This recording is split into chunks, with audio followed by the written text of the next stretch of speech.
So joining our series on this episode is Kim Williams AM, legendary Australian businessman who has led some of the country's largest media and entertainment businesses, including NewsCorp Australia, Foxtel and Southern Star Entertainment. Kim, pleasure having you as a guest on our series. I want to begin with the media landscape here in Australia, which has obviously changed drastically over the past decade or two. What's your reading on how it's changed and the significance of these changes? Well, I think the Australian media is subject to exactly the same forces that are confronting media in all of the OECD nations. Fragmentation is the order of the day. Specialisation continues to make a marked impact on media. And of course, with digital technology, the value of advertising has significantly diminished.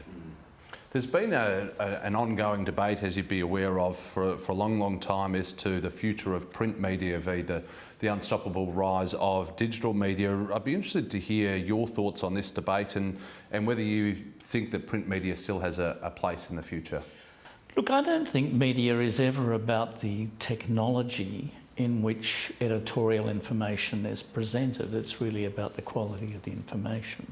So I have no particular enthusiasm or opposition to any one technology. I think the public determine these things in the main. Personally, I think print has a very limited future in news media, if any. I can see some applications with certain specialist magazine publications like The Economist, although The Economist has become a very strong digital innovator. But generally, I can't see much of a future for print media. But that's not again. I don't say that against print. I just think the public doesn't have much enthusiasm for lots of piles of old dead trees. Obviously, the rise of streaming services has had a direct impact on the profitability and customer base of satellite television. How have you seen this dynamic play out, and to what extent do you think satellite TV companies are defending themselves to the threat of streaming services? Look, I think anyone who's in a legacy business like subscription television is in a very difficult place because most of their market has been repriced, and so they've had to completely reinvent their business and reinvent their service delivery. I think the judgment is still out on how companies weather that storm and come through on the other side with profitable, sustainable businesses. I think there are signs that some companies are doing it really very well. I personally think that Patrick Delaney at Foxtel is doing a good job in that process in Australia, and his correspondent colleagues over in Britain, or former colleagues in Britain at Sky, have done a really remarkable job. Further to that, in particular with regard to broadcast or sporting broadcast rights, what impact have they had, do you think? Are these streaming services increasing the price that traditional media companies are having to pay? Again, I think the judgment is out on where value lands on sporting rights. We all know that sporting rights have demonstrable mega value. As to whether that value continues to rise in response to the incursion of new technology and delivery methodologies is yet to be proven. I tend to be a bit of a pessimist on that personally. I don't think that the existing subscription broadcast and traditional broadcast players have the kind of revenues to play with that they used to. And I think streaming platforms have not given much of an indication of really spending up big to compete with open broadcasting. Sticking with the media theme, what impact do you think the media has had on the broader public policy debate here in Australia? Politicians obviously always complain about the 24/7 media. Is that having a major impact in determining what the issues are that you see on the television each night? Look, I think television and radio will always be enormously powerful mediums for public opinion and for registration of the direction of public sentiment. And I think they will probably continue permanently as enormously influential media on political life in our nation and in other nations. Print media tends to have a much more limited impact than it used to have. Not that it isn't without a surfeit of extremely colourful and assertive opinion, but I think it increasingly doesn't really matter that much to the public. Before we move on, you've been a patron of the arts and for the arts for many decades. Take me through the effect the past 2 years has had on Australia's standing in terms of the global arts and music scenes, and what does the recovery over the next 1, 3, 5 years look like? Gee, they're tough times, and many of my colleagues in the performing arts and in the related arts in literature and areas like that have had a really, really difficult time and had the rug pulled out from under them. And not just pulled out from under them, but pulled out from under them by government, where government did not extend JobKeeper to most of the people who work in the performing arts. Actors, for example, didn't qualify unless they were in permanent employment. Well, guess what? Actors don't have permanent employment. So it was pretty unhelpful.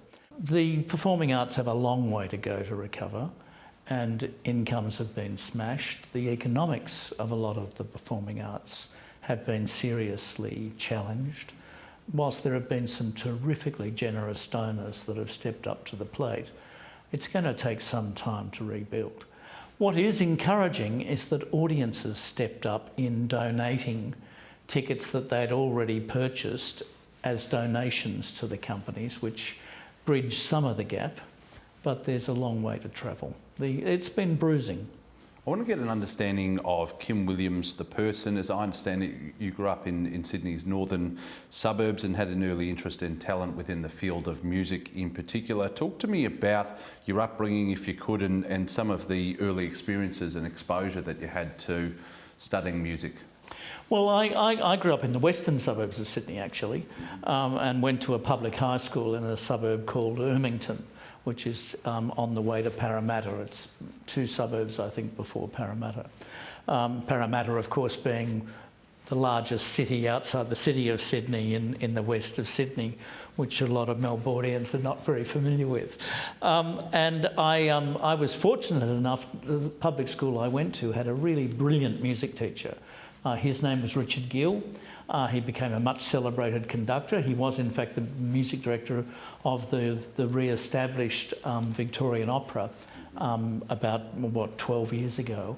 And he was a terrific energy force field in music education, in orchestral music, in operatic performance, and in a wide variety of other areas. He was even a great star of Spicks and Specks on the ABC.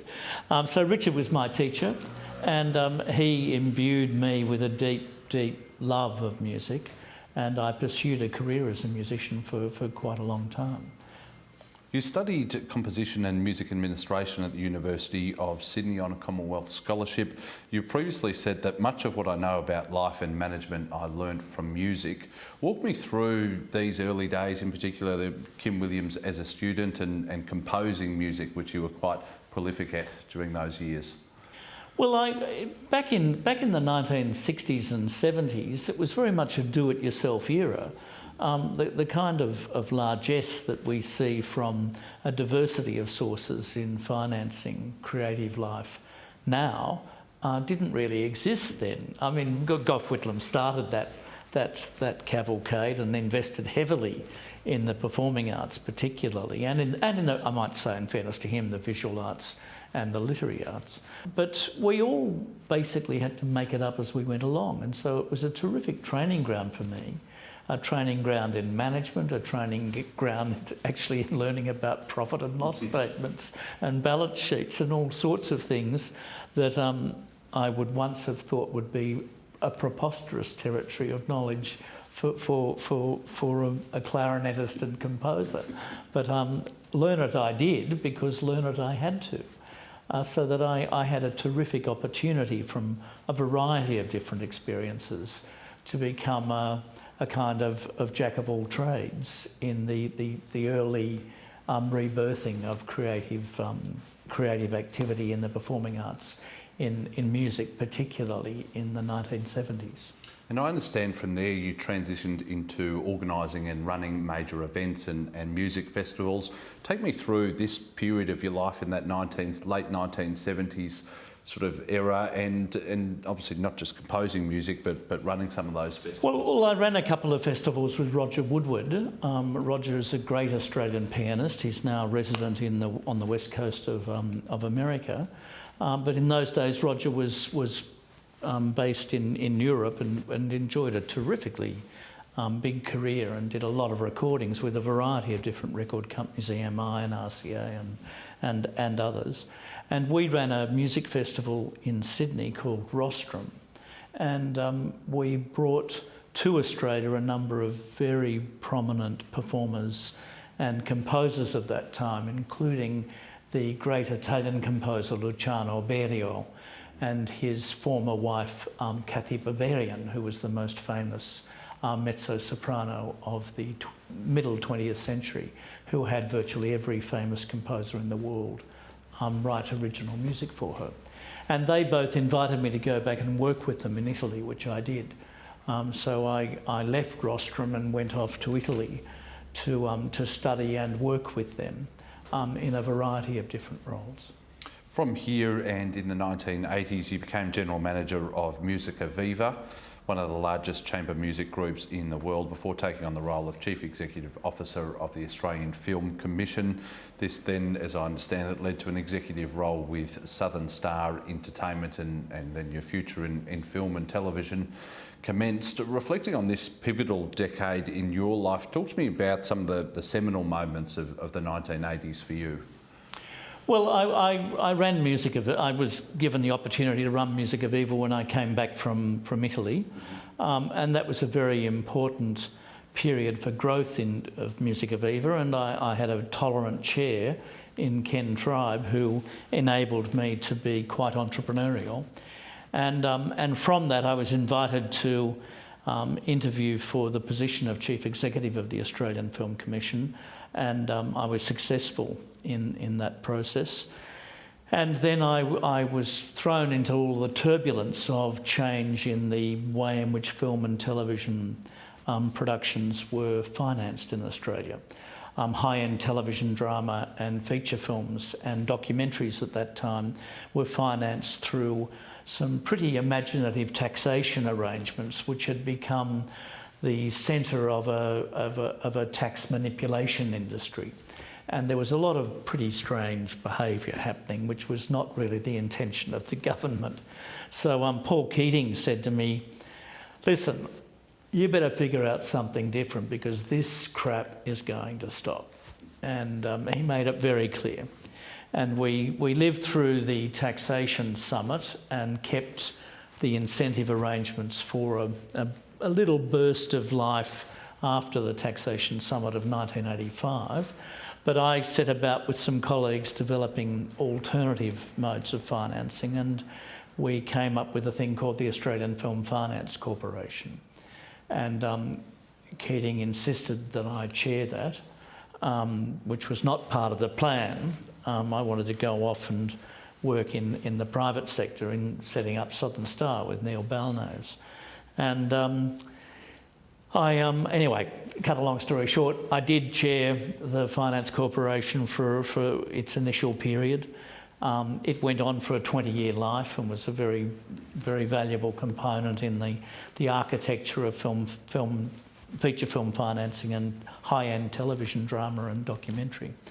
And I went to Southern Star. I set up Southern Star Entertainment, which was the production division, and worked with people like Hal McElroy and John Edwards and Sandra Levy and Errol Sullivan and some other people at that time. And we did a lot of really big production. We were the largest external supplier from Britain to the BBC. We produced original Australian dramas for HBO. In fact, the first big mini-series for HBO was written by David Williamson and produced by Hal McElroy. It was called A Dangerous Life and was about the assassination of Benigno Aquino and the rise of Corazon Aquino and the collapse of the Marcos regime. And that was a really major moment in Australian television history, although it's not well remembered. Australians are not good at even their recent history, let alone their distant history. But that was a great privilege, and Hal went on to do some other really groundbreaking dramas for big American networks. He produced for the Turner Network Television, TNT, which was what was called a superstation, a terrific show called Which Way Home, which starred Sybil Shepherd, and that was a terrific piece of work. And he did many other remarkable things. Of course, he went on to produce Blue Heelers and Murder Call and Patrol Boat and all of those programs, which were such big successes in the 1990s and 2000s. I want to fast forward through to some of your biggest achievements and career highlights. You commenced at Foxtel in 2001 as CEO and led that company for 10 years. Before we get into what it's like running Foxtel, how did you end up as Foxtel CEO? Well, I'd set up the film studios in Sydney, which are called Fox Studios Australia, and I'd done that at the invitation of Peter Chernin, who was the then head of 20th Century Fox in Los Angeles. With Rupert Murdoch's agreement, I'd flown over to meet with Peter and Rupert in Los Angeles. And I'd done that for about 6.5 years, and it had been a very, very difficult project, and I'd gone in to invest a lot in original Australian work.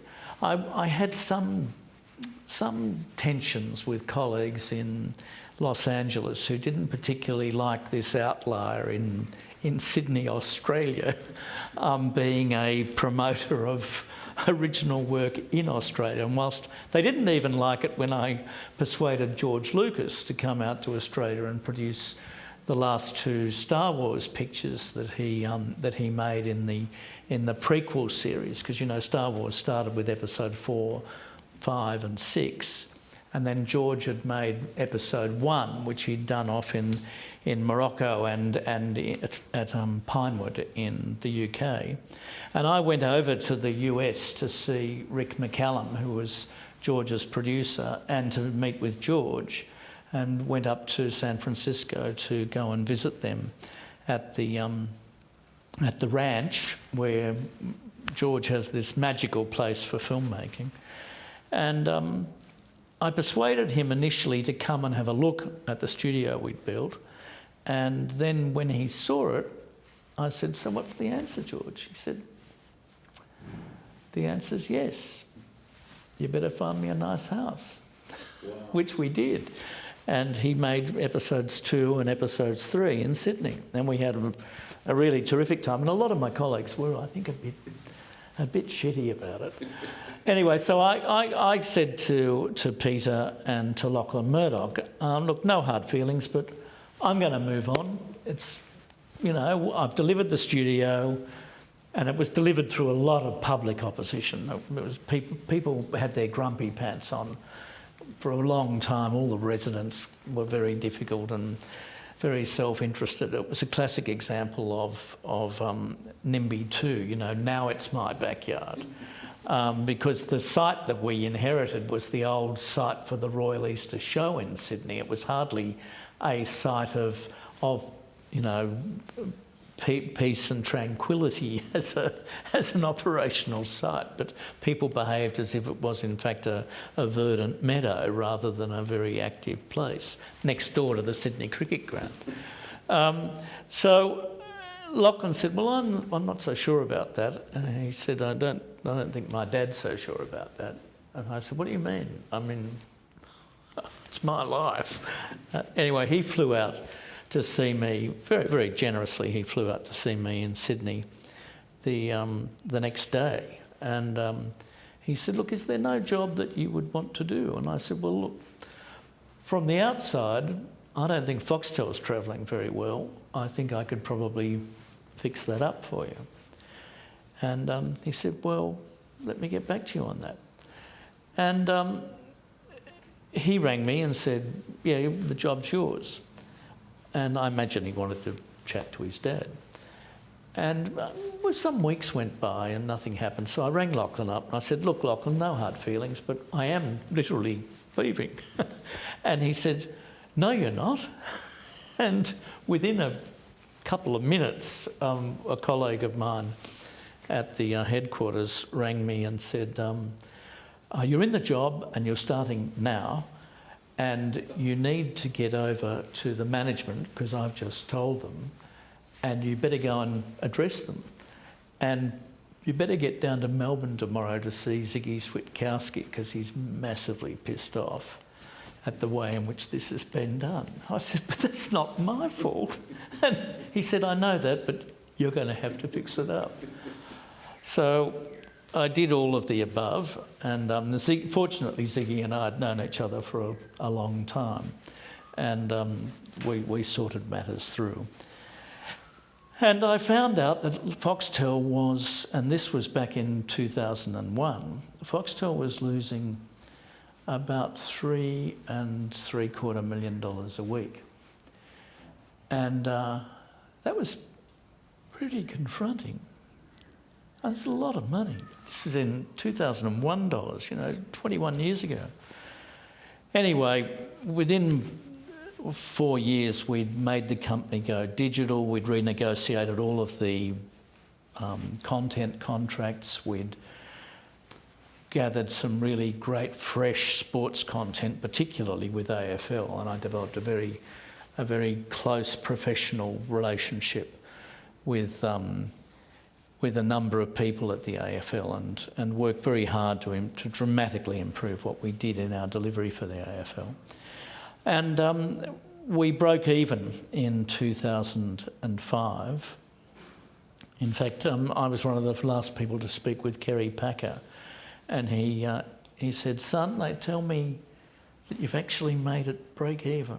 And I said, yeah, in fact, the report that you'll get, I didn't know that he was on his deathbed, but he was very loquacious that day. He just wanted to talk and talk.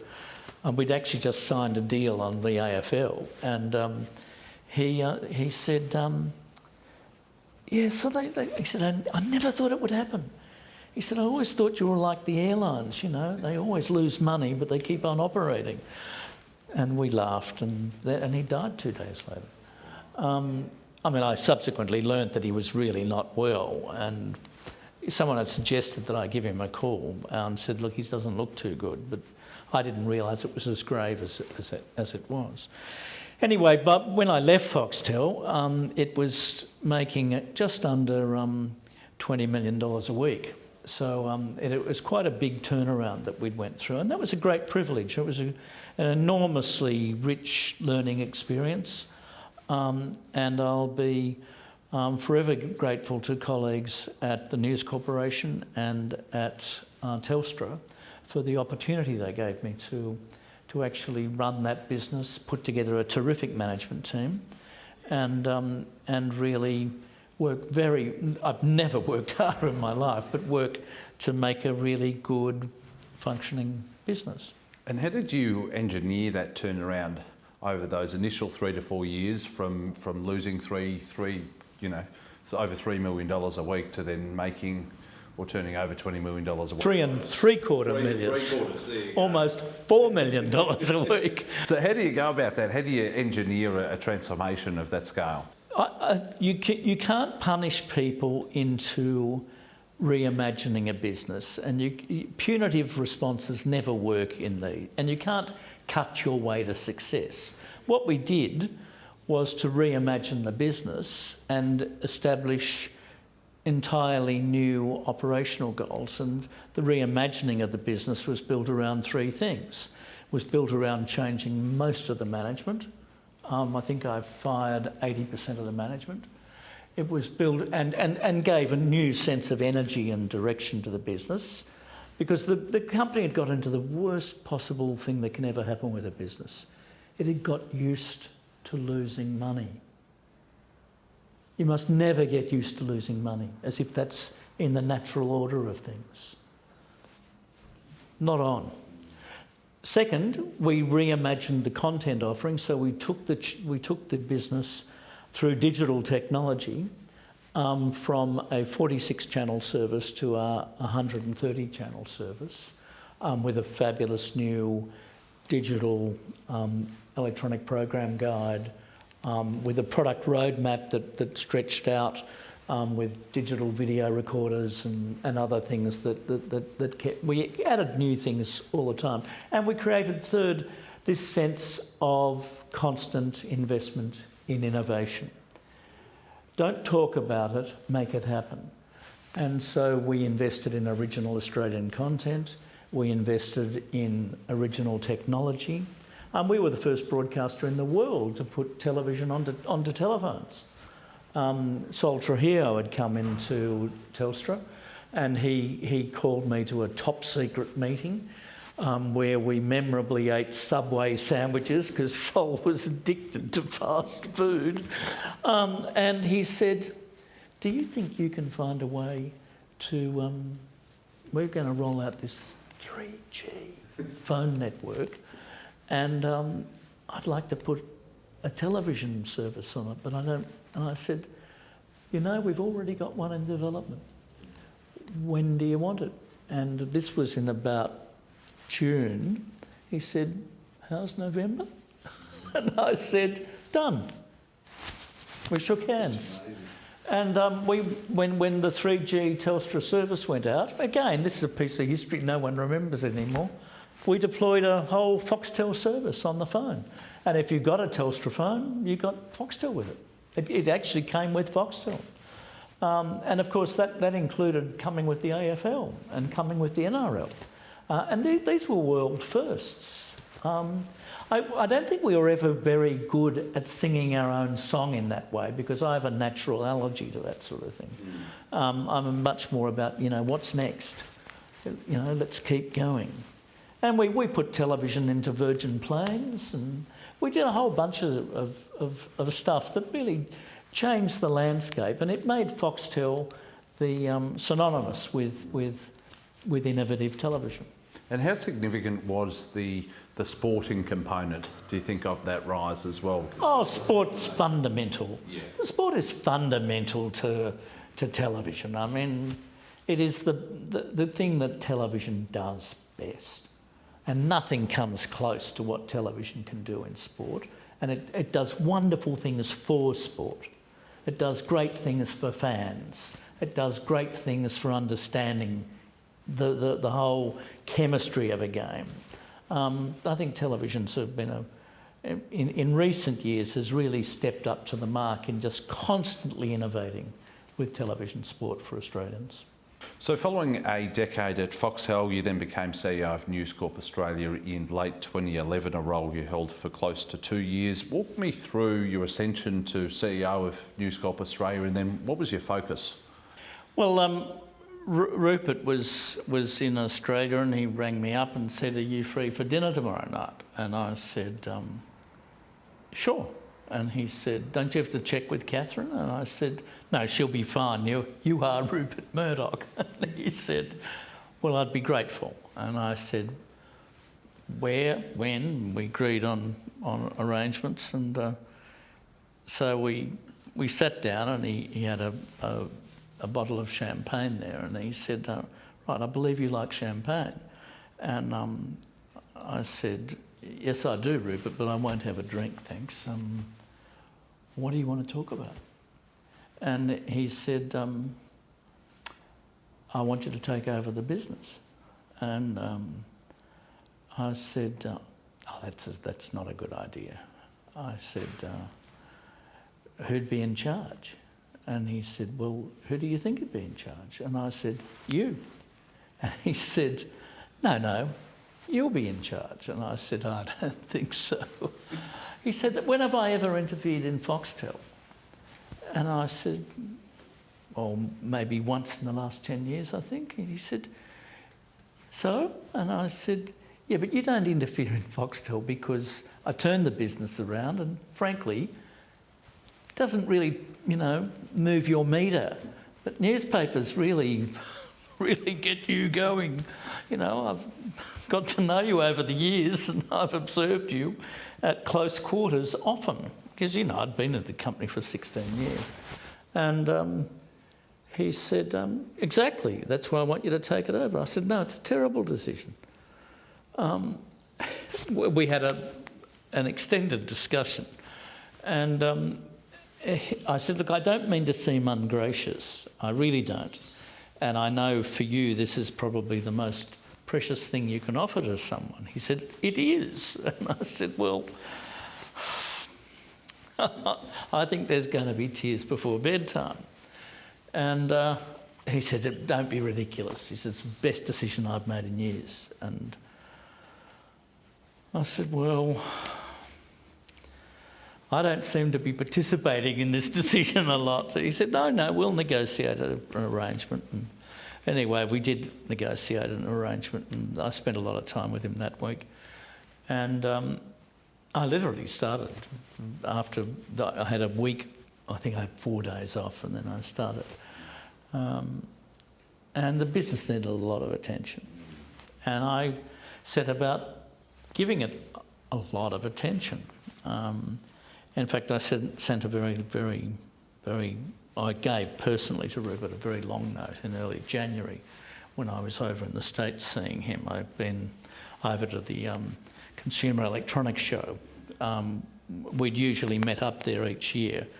Rupert would take out a very big suite of rooms in one of the hotels there, and we would have a number of the leading technologists of the world really come and present to the top 20 or 30 executives in the company. And I gave him this note, and we were flying in his plane back to the West Coast, and he said, really? And I said, yeah. Really? And I said, well, that's my diagnosis, and that's what you learn when you work with someone like Rupert that you don't ask for permission. You keep going. You just keep people very well informed. So over a period of the next couple of years, I set about redirecting the business. It created a huge amount of tension with many of the editors who were what could only be regarded as being bomb throwers in the process.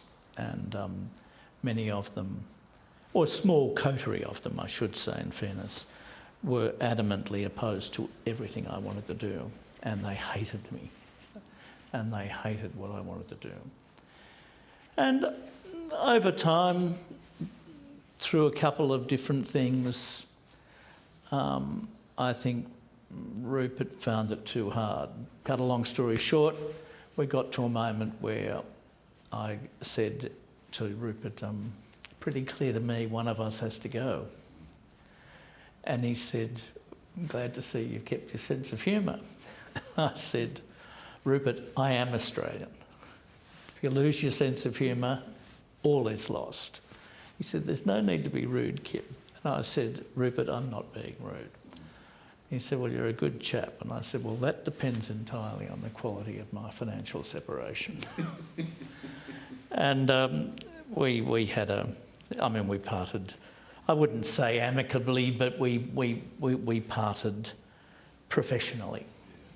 And most of my negotiation was with Robert Thompson. And I've moved on, as you do. And I've moved on completely. And I'm a great believer one should never look back.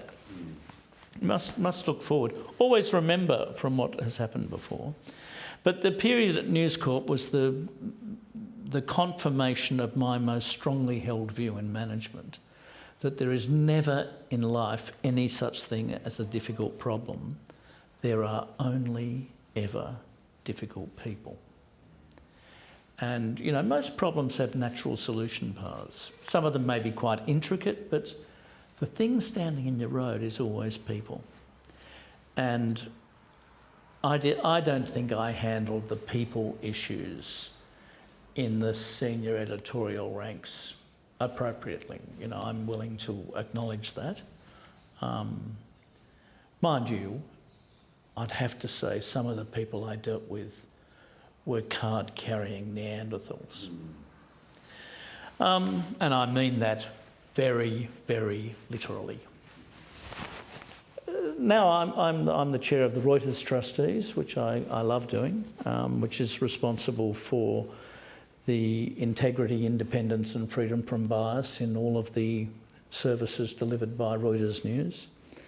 And I sit on a range of other boards, and I've been able to do a bunch of things that have been a terrific source of pleasure and intellectual challenge afresh. So I've sort of had, multiple careers in many ways. I've been very lucky. And it must be remembered that that was the most turbulent time in Australian media for generations. I remember Fairfax with Greg Hywood at the helm was going under significant staff pressure there. There was cuts, there was protests, there was, you name it there. So that decade, or, that early part of the 2010s, 2011, 2012, 2013 was a period of significant upheaval in the media industry. Let's talk about some of the other roles that you've held outside of the media. You spent 7 years as a commissioner of the AFL from 2014 to 2021. Take me through what it's like sitting on the AFL Commissioners Committee, and what are some of the key issues that you faced during that time? Oh, it's a great privilege to sit as a member of the Board of Commissioners of the AFL. I think one of the great strengths of the AFL is that it has an independent commission.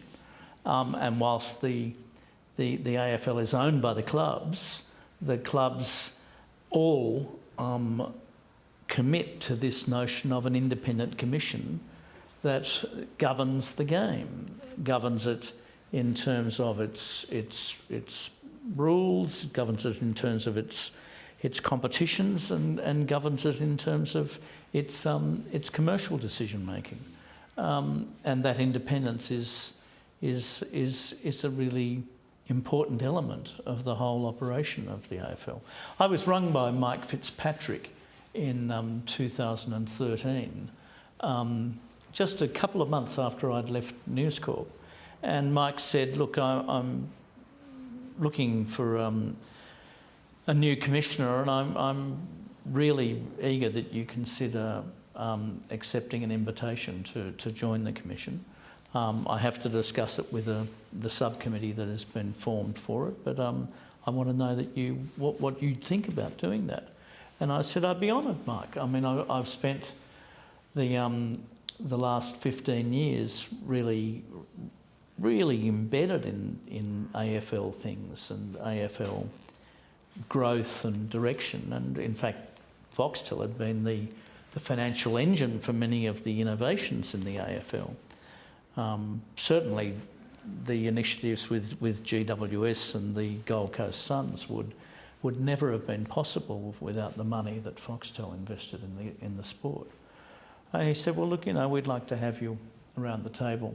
I've got to go through a subcommittee, but I'll come back to you. And he came back to me maybe 3 or 4 weeks later, and I'd been offered the position as a commissioner actually before the grand final. It wasn't announced then, didn't get announced until I think around February of 2014, but it was really, really great honour. And I took it very, very seriously. I think Gil's done an amazing job as the CEO. I think Andrew is someone I have a very, very deep respect for also, and I think Andrew did a simply remarkable job as a CEO. Ron Evans was someone I'd been very close to. Ron and I used to see quite a bit of each other. When I was in Melbourne, I'd always go and see Ron, or we'd have a meal together, and similarly in Sydney, he would always come and visit me. He was a remarkable figure in the AFL's history. So it was a great privilege. I never took any fees from the AFL. The fees went off to the Michael Long Centre in the Northern Territory, which was an initiative that was very close to my heart. I'm a lifelong fan of Michael's. I think he's an astonishing human being. And what about the 2020 season in particular? You've got COVID that's arriving mid-March. There was uncertainty about whether the season would even go ahead. Eventually it was paused and then did go Look, ahead. that was a very, very memorable season. I remember there was one set of 3 weeks when we must have met 7 or 8 times. But everyone mucked in. Everyone kept the faith. Everyone respected the confidentiality. I mean, there are some stories that some of us could tell which would certainly surprise people. But the ship stayed on course. The losses were, while significant, were less severe than we had anticipated. And I think the team at the AFL, the executive team, did a simply stellar job. Far and away better than any other sporting code in the country. In many ways, far and away better than any other enterprise in the country. I think it was exemplary. We are blessed in having a sport as well run as the AFL is. You know, and Australia being Australia, there are always naysayers. But I personally think the AFL is one of the grand inventions and adornments of our nation. I want to close out our discussion with a few key reflections of yours. Let's discuss deal making. I want to get your insight into what ingredients are required when or what analysis you did either at Foxtel or at NewsCorp when you're looking to put together deals. Well, I've always been an intensive analyst about deal making. In order to really know how far you're willing to go, you have to have done the work to assess what makes sense and what doesn't make sense.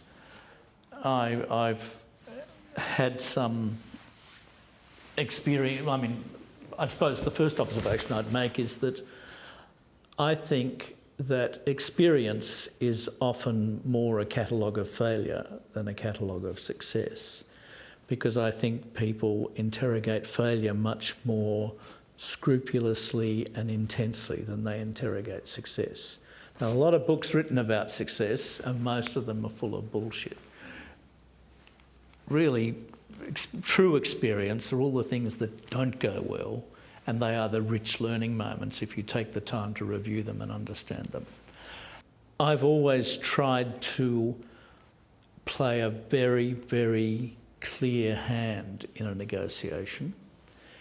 And in a negotiation, I've always tried to understand my opponent, or opponents, as is sometimes the case, because there may be more than one difficult person, and to really understand what, or to at least have some perception of what they need from a transaction. Because if they're not going to get what they need, you're not going to get what you need.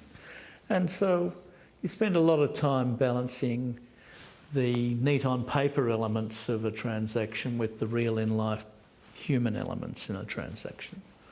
And I've tried to do that in a way that is always reliable and as open and truthful as possible. You've met some incredible titans of industry over your career: Harold Mitchell, David Leckie, Kerry Packer, Rupert Murdoch, Lachlan Murdoch, the list goes on. Who stands out to you that you've met that was, you know, somebody that you either not idolised, but that somebody that just came across as an incredible figure? Oh, I've met many. I mean, I've had a very, very privileged life. And met many simply astonishing human beings.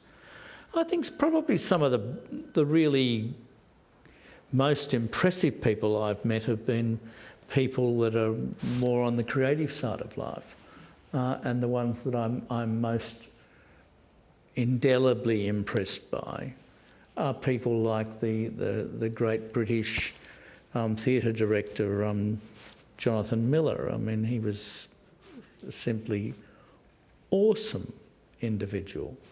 Some of the conductors I've met over the years who are simply people of another dimension. Simon Rattle, who was the principal conductor of the Berlin Philharmonic for a number of years, is a simply awe-inspiring individual of such character and such remarkable integrity and such confident individuality. I mean, he's an amazing musician.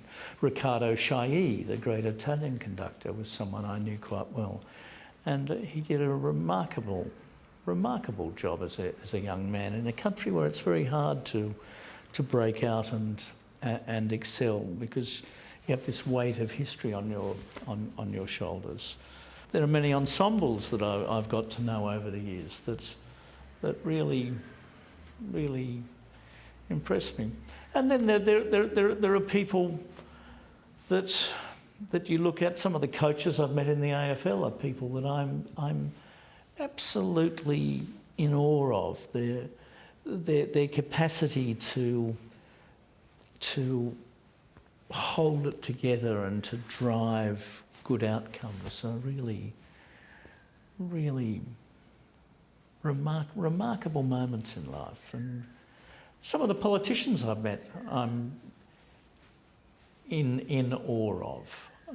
Paul Keating is someone that I admire a great deal, because so often in politics you meet politicians who are diminished people in that they crave human endorsement and they crave applause, whereas Keating was in a position where he did what he considered had to be done, and dealing with people in that process was one where his job, he regarded as was being to persuade you of the correctness of his view.